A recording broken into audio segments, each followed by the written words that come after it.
So now we welcome Jasmin Diab, who is a nuclear security professional and a member of the expert advisory team for the nuclear advocacy group, Nuclear for Australia. And Jazz is going to, having had Helen talk about some of the international developments, we're going to hear what's going on in Australia in nuclear from Jasmin. So take it away. Thank you very much for joining us. Well, thank you to the WePlanet team for allowing me to chat with you all today. Ideally, you would have the founder of Nuclear for Australia, Will Shackle, talking to you, but he's off gallivanting at New York Climate Week and dealing with a whole lot of other young nuclear influencers. So instead, you get a middle aged mother who's a nuclear nerd talking to you about Nuclear for Australia and nuclear advocacy. I am part of the Nuclear for Australia advisory group, but I'm also the president of Women in Nuclear Australia, and my day job is as a nuclear security professional. I am a nuclear engineer by trade, but I spent a lot of time in the military and so have specialised in keeping nuclear materials secure so that we can use it peacefully into the future.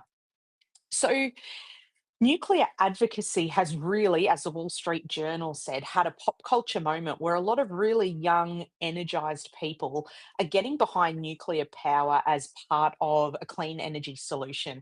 And we've predominantly seen this out of the US. People like Isabel Bomeki, who I've just got her Rad Future book, it arrived yesterday, and I'm super excited to read it, have really mobilized education in nuclear in a way that hasn't necessarily been done well before.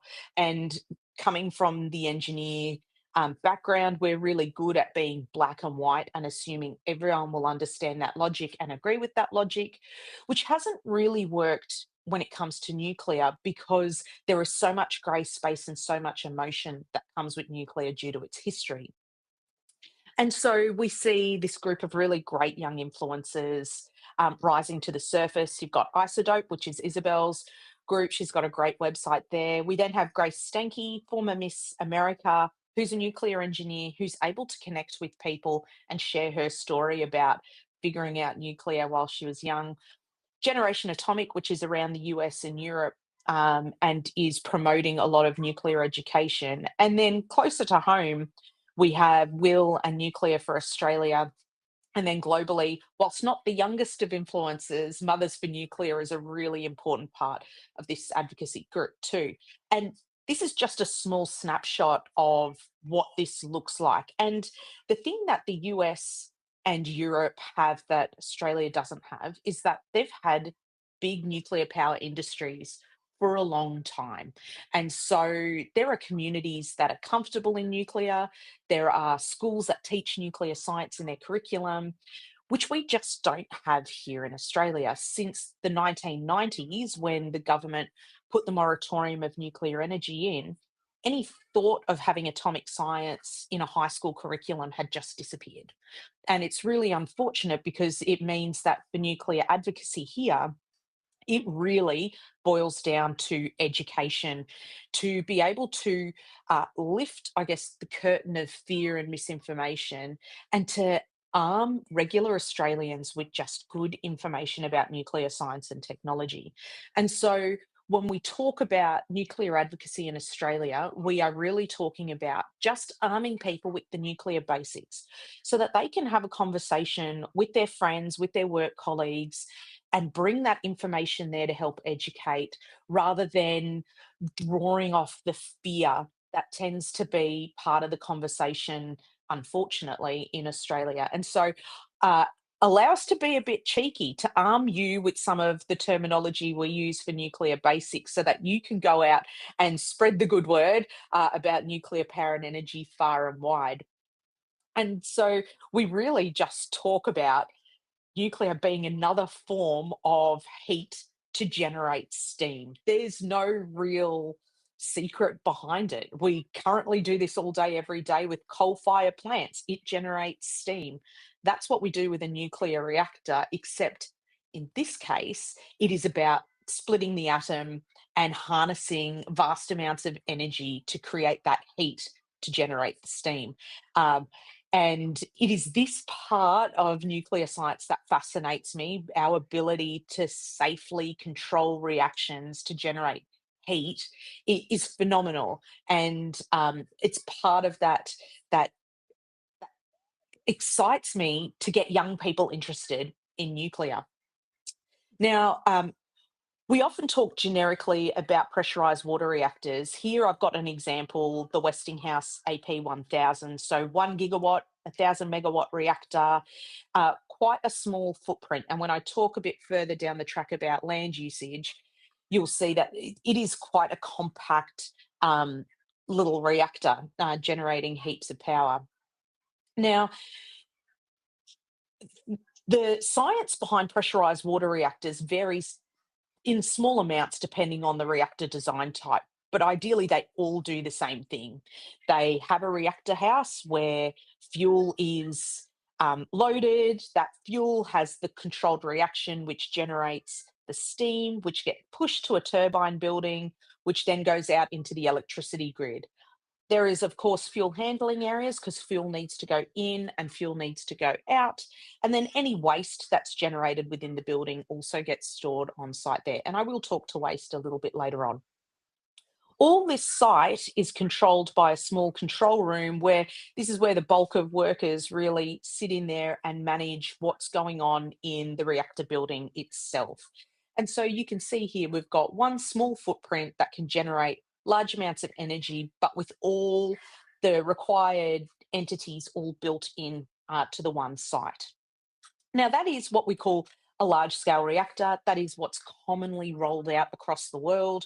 The majority of them are pressurized water reactors. There are boiling water reactors and other small variations depending on the country and the type of reactor they've gone with.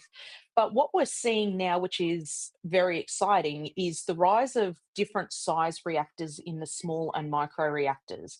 And so a small reactor, we're talking up to 300 megawatts, which is equivalent sort of size to a small coal-fired power plant. Um, and they are, whilst not commercially available yet in the Western world, countries like China and Russia have been dealing with small modular reactors for a long time. And then militaries that have a submarine fleet or ships out at sea have been running small reactors for a very long time as well. So the technology is proven. It is the commercialization of that technology to get the modular process of SMRs that is still being worked out between vendors and regulators. But what I'm more excited about, small modular reactors are cool and I can talk about them all day, but I'm more excited about micro reactors, which is up to 10 megawatts. Think here a shipping container that has an enclosed reactor in it that is able to power remote sites, remote villages, islands that don't have the land with clean, viable energy. And this, I think, is something that hasn't been well educated around Australia as a viable option for our power solutions for a lot of the country that still runs on diesel generators to the north of Australia. There seems to be no verbal plan on how a lot of these sites will be powered into the future. These are sites that are inundated by heavy rains in the wet season, where wind and solar just aren't strong enough to provide them the electricity they need. But these are communities we want to thrive and so deserve energy to be able to do that. Now, part of our education is also demonstrating the energy density of nuclear power. And so a 1 gigawatt reactor, so that AP1000 image I had earlier, is the equivalent of about 3 million solar panels or 421 wind turbines. And the amount of fuel, so I've got a little example here, a small uranium pellet used in the fuel assembly is the equivalent energy density of a ton of coal. And so here we're really talking about harnessing this energy in such a small form that can provide clean power to a large amount of people and area.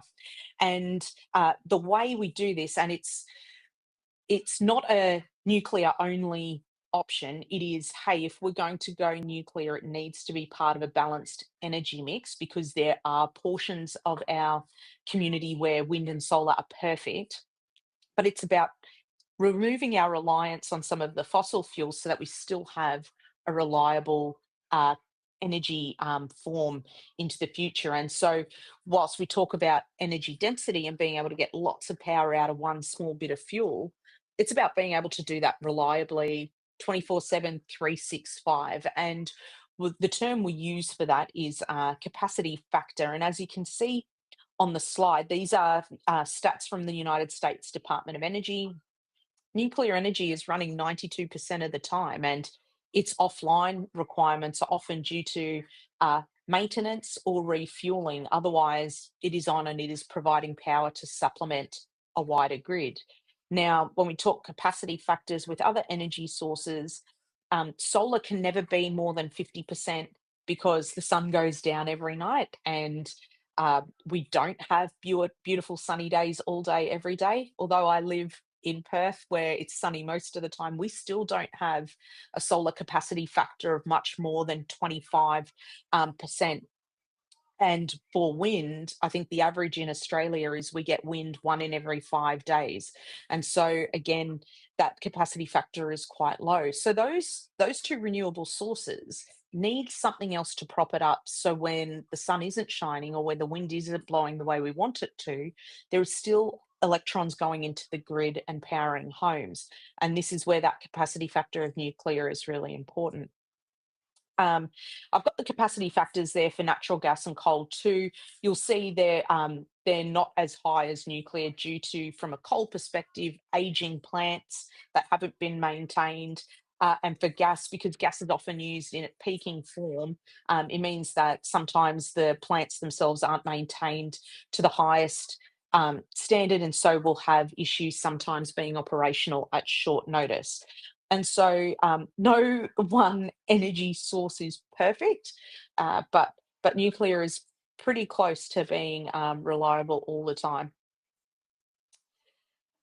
A misconception I've had with a lot of Aussies when I talk to them about nuclear is they don't realise that it is carbon neutral, that it has the lowest emissions of any energy generation. And that often gets contested by the renewables industry. But the fact of the matter is, to build a nuclear power plant, you're using a lot less concrete and critical minerals to build that plant than you are building mass scale solar or wind farms. A lot of wind farms require really deep um, foundations and footings for the turbines, requiring really large amounts of concrete. And then solar panels have a lot of critical and rare earths used in the panels themselves. And so that's what increases the emissions for those when you look at the full life cycle of energy production. And so being able to share that, hey, if we have a mix of energy sources that are in the low emissions part of the spectrum through solar, hydro, wind, and nuclear, that is really the key for us to being able to remove CO2 emissions from our energy mix. Um, and land, use of land. So again, we're talking about energy density here. If we're looking at conservation of the environment, of our flora, fauna, having the right amount of land for people to live on, for us to enjoy going out into nature, then nuclear is a really great option here as well. And it's not just the size of the plant taking up land. It is, when we talk about solar and wind farms at scale, it is, how do you get that electricity through transmission and distribution lines to the end user? And this often requires really large amounts of transmission and distribution infrastructure to be put down to be able to move that power around the place. You are not having all these solar and wind farms in one block area because the land doesn't allow for it to do that. And so instead, you've got this vast quantity of scaled solar and wind installations that then have to join that network together, get into our distribution system, and then out into the houses. And so having something that's central, energy dense, and one pipe to get the energy out is quite efficient, and protects the environment from a land use perspective. Helen's already spoken to you through this. She is much more across the global movers and players in the nuclear power game. But the point she made towards the end, I have to echo. It's really disheartening to see Australia being left behind when the rest of the world have seen nuclear as a really key part to their decarbonisation plan. What is it that we know that they don't know that is stopping us from being able to pursue nuclear? Any country that has realised they want to achieve net zero in a decent time frame has come to the realisation that nuclear has to support it, no matter what they do. If they're going to remove coal from their system, nuclear is what they're using to prop it up. And I am hopeful that Australia will eventually get there, even though it seems we're taking the longest way around to come to that realization. But I can't educate on nuclear without talking about waste and safety, because that is the thing that a lot of people are fearful of the most. And whether we get nuclear power or not, Australia already manages radioactive waste. We have since the 60s when we started our first research reactor, and through nuclear medicine production, we need to manage this waste. And so waste is broken up into three broad categories. We've got low level waste, intermediate level waste, and high level waste. And you can see on the slide there, low level radioactive waste is really the bulk of waste form that comes from a power plant or a research reactor. It is of low radioactivity, so a lot of isotopes that will decay within months, years, potentially up to a decade, but quite short half-life there. But you're looking at things like cloths, rags, gloves, and this drum is a cutout of low-level waste that is produced at the research reactor in Lucas Heights. And that's just on average what they'd have in there. Cleaning things, things they've used in maintaining the reactor itself. How low level waste is managed in Australia at the moment is it gets packaged into these overdrums. These drums then get compressed to reduce their volume. They get stacked in temporary storage at ANSTO, and the plan is for the Australian Radioactive Waste Agency to identify a site and build a long-term near surface disposal site, essentially a big shed, to secure this waste until it is of a low enough radioactivity that it essentially then becomes landfill or can be recycled in other ways. The next form of waste is intermediate level radioactive waste. Now, this has a higher level of radioactivity, but again is quite small in volume of production from a nuclear power plant. Intermediate level waste, we're predominantly talking about used fuel assemblies that have been recycled. So in Australia's case, this is an intermediate level waste cask, which has recycled used fuel from ANSTO's research reactor. So we take our used fuel out of the reactor, send it to France, who recycle it. They extract the uranium plutonium. They use that uranium and plutonium in their reactors in what they call a mixed oxide fuel fleet. And then they send us back the other fission products that can't yet be used as a nuclear fuel. There are startups that look at how they can use fast breeder reactors to burn up a lot of these fission products. But in the meantime, they are stored as intermediate level radioactive waste. And so, how that's stored at the moment in Australia, ANSTO receives these casks back from France. They house them at Lucas Heights temporarily at the moment. And again, the plan is for a centralised federal repository run by the Australian Radioactive Waste Agency, who will then have a site. And this is a near surface geological disposal for intermediate level waste. And for any kind of waste disposal, the international best practice is that you have the ability to retrieve that waste if a technology comes along that can reuse that waste, or there are ways to recycle it better into the future. So you're not just sticking it in a hole and forgetting about it forever. The one bit of waste we don't yet deal with in Australia is high level waste. And this is unprocessed used fuel from a reactor.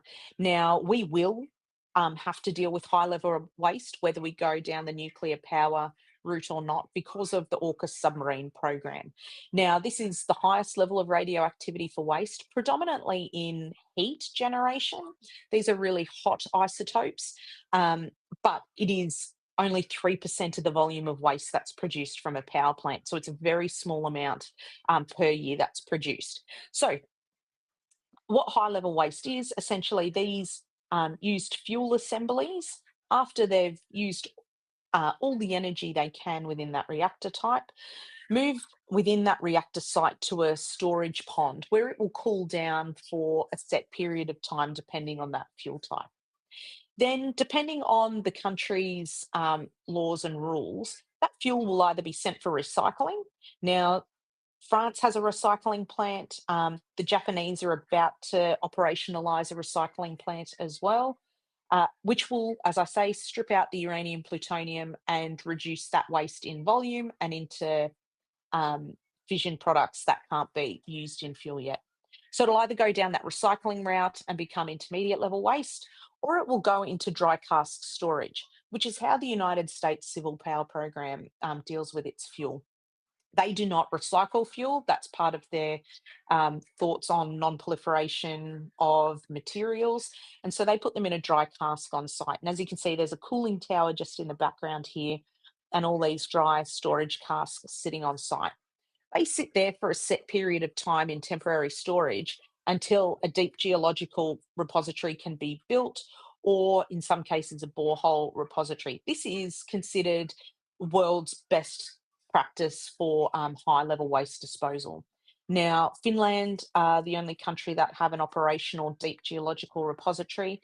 The Canadians are in the process, so are the Swedes in creating their long-term high-level waste facilities. So we will see more become operationalised in the next decade or so.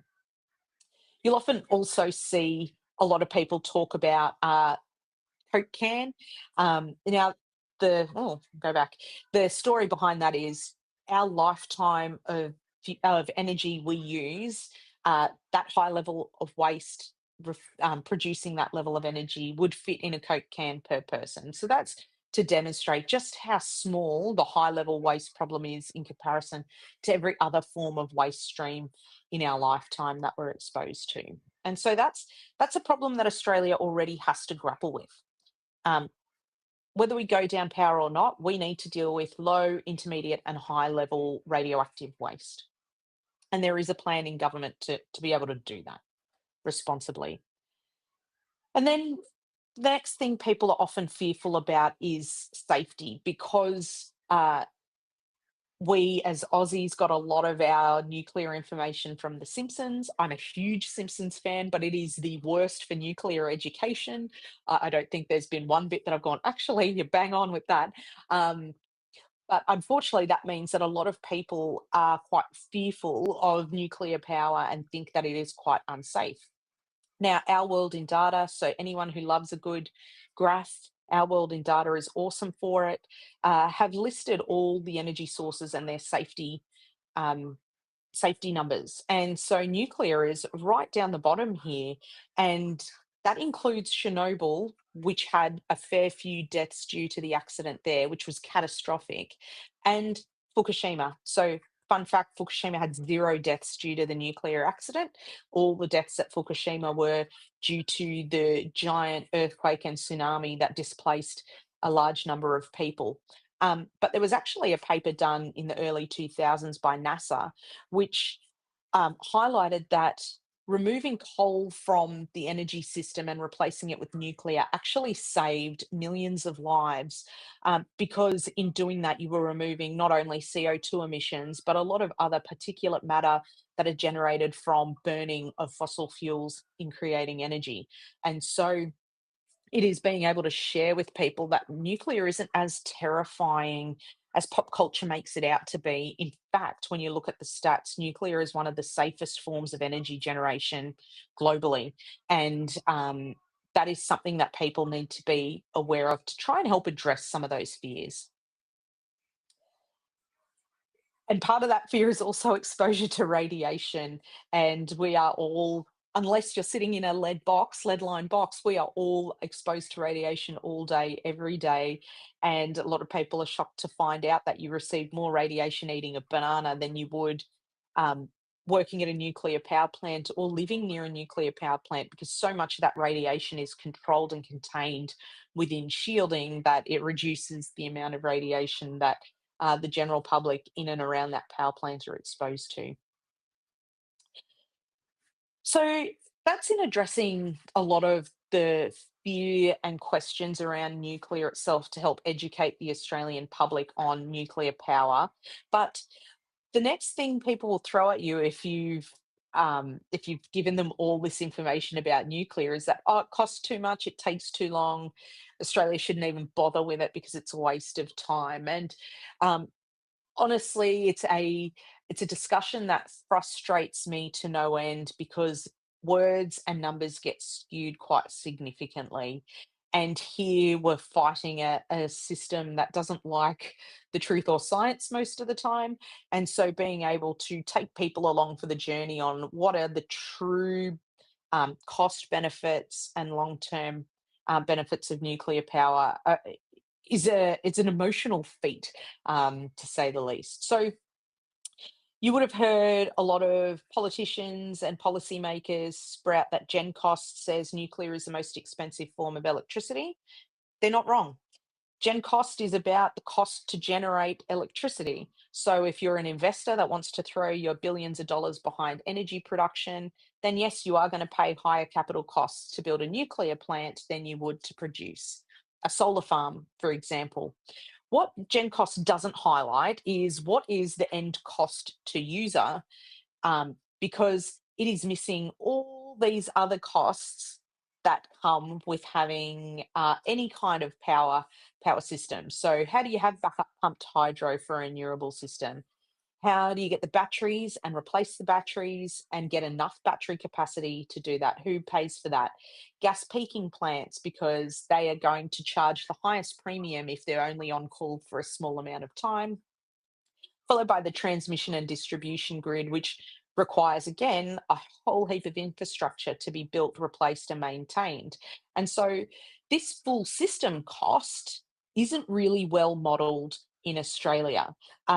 Frontier Economics attempted to do parts of that late last year. Again, it doesn't do the full system cost because it does miss out on things like rooftop solar and what that puts into the grid. But the US had done that full system cost for the Californian side of the grid. And what they identified, and the Californian power grid is not dissimilar to East Coast Australia system. Um, it's got a similar population centre it's trying to service, and it's got a high penetration of renewables in it. And what it found was, without nuclear in the system, it was actually more expensive than having nuclear in the system to provide the reliability and flexibility of their electricity grid. And so when it comes to cost, when people argue that, I'm like, well, we haven't actually compared apples to apples in this case. We're really picking bits of information. And the first step is lifting the ban on nuclear technology to allow AEMO, to allow CSIRO to do some proper modelling of what a full system cost of an electricity grid would look like, not just how much does it cost to build it, because we know nuclear is expensive up front, but you get the benefits in the lifetime of the plant and you get the benefits in low operational costs versus other forms of electricity generation that require a lot more infrastructure to keep it running. The other examples we have are in power bills, and that the evidence really is in what we've seen globally. The US saw when they switched on nuclear power in each of their states that there were lower power bills because of that, but Finland probably saw the biggest drop in power prices when they switched on their reactor a few years ago, which saw wholesale electricity costs drop by 75%, which is so significant. And that is only one part of the power bill that we see. There are so many other parts that impact power bills, and that's not really the message that gets passed on to a lot of the general public. We just uh, get told that, hey, it'll cost more on your bill because it costs more to generate. And so I think there's a discussion that needs to have more holistically around how our energy is created and how we pay for it. On the time frame, really, it's not a quick fix. You're not getting a nuclear power plant in 5 years, but the things that hinder the timeframes for nuclear aren't necessarily the build times. It all sits in the legality and policy side of the house. And so, Helen, who just spoke to you, she's predicted 10 years for Australia to be able to have nuclear power. Kirsty Braben, who's part of Nuclear for Australia's advisory group, has said about 11 years. And then MIT professor Jacopo Bongiorno has predicted less than 12 years. And what we've seen globally is that an average time to build is 8 to 10 years. Um, and so the bulk of the rest of that time is spent in government and policy trying to nut it all out and sort out the legalities of it all. So, um, really, what we try to push for Nuclear for Australia is to lift the ban on nuclear power. These are the bans that are in the EPBC Act and the Australian Radiation Protection and Nuclear Safety Act. Both of them explicitly say we can't generate power from a nuclear source, which is quite disheartening. There are a couple of state prohibitions and some uranium mining and exploration bans as well. But ultimately, with Nuclear for Australia, if we can lift the ban at federal level, states will be able to review and revise their prohibitions and policies in due course as well. And this is all really to address our current energy dilemma. We are not getting the renewable targets that have been stipulated by the government. We are not seeing the reduction in power bill prices. Instead, we're seeing them rise. And that we're still so heavily reliant on fossil fuels. Um, Even though South Australia spruiks its 100% renewable grid, it fails to mention the little asterisk that says, hey, it's still joined up to the Victorian part of the national electricity market and gets coal fired power through that system to support that renewable grid. And so this reliance on fossil fuels is still there, and we need something to replace that. That is carbon neutral, that is allowing us to achieve net zero, because it's not just our energy demands now, it's about supporting the rising energy demands from advanced technologies, artificial intelligence, and trying to maintain an industry within Australia. And so that's what we're trying to do with Nuclear for Australia. We have an advisory group. I've just noticed the typo. Yeah, you can tell who has a mum brain at the moment. And we get together and we try to nuance our messaging to make sure that it is cutting through the general public and able to educate as many Aussies as we can on peaceful nuclear technologies. And we rely upon engineers that have of experience in nuclear power generation, defence applications, electrical systems, as well as Peter, who's recently joined the group, who is part of the construction company building the UK fleet of new reactors as well, so understands the industry and workforce side of nuclear. We were started by Will Shackle in 2022 and at the moment have over 114,000 supporters, and we're seen as the largest pro-nuclear advocacy group in Australia, which is pretty exciting. The predominant way we get our message across is through digital outreach, and that's through Instagram, TikTok, Facebook, and YouTube. And there are millions and millions of social media views, and it's great to see people like Tony Irwin, who's got an immense amount of experience in the nuclear industry, doing videos on TikTok trying to get young people excited about nuclear. That's one of the fun parts of being able to do this work. We've also run a fair few events that are just based on facts and information, including two parliamentary briefings to inform politicians, again, on facts of nuclear. We don't want to get involved in the politics. That's for politicians to do all of that. But rather, we want to arm people with the right information to make the best decision at the end of the day. And we do a fair bit within the media as well, making sure that we can utilise that platform to get our message out there. To support us, it's really about signing the petition and sharing the facts. So I hope that my presentation today has armed you with some of the right language to help with nuclear advocacy, to get out there and direct people to good parts of information. Um, that's really how you can help Nuclear for Australia.